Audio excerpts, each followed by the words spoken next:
I'm Jill Urban. As the real estate market slowly rebounds, sellers are happy to see prices on the rise. But sometimes selling in an up market can have its downs. Some sellers are finding that appraised values in certain areas are not rebounding as quickly as the prices.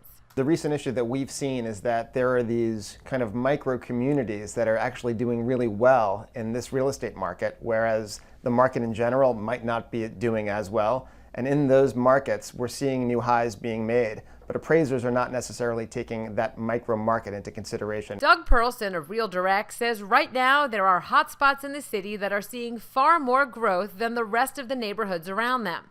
So if an appraiser is looking for comparables outside that very specific area, the unit could be undervalued. For instance, in the 6th Avenue corridor in Chelsea, we're seeing a lot of strength, but the entire Chelsea market, all the way to West Chelsea, might not be as strong as that particular micro market.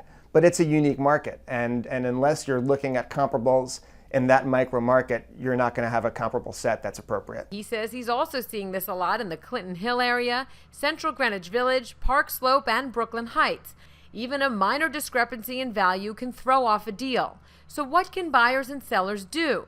Well, for one, he says a seller or a seller's broker should be at the appraisal armed with a list of appropriate comps, so you're sure the appraiser understands that unique market hotspot. If your appraisal still comes in low, he suggests contacting the bank immediately to order a new appraisal.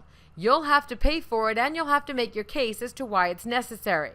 If that doesn't work, it's up to the buyer and seller to work it out. My advice to sellers is you really want to make sure that this doesn't kill your deal. In this market, that one buyer might be your only buyer, so make it happen. So a reduction in price may be the price sellers have to pay to close the deal.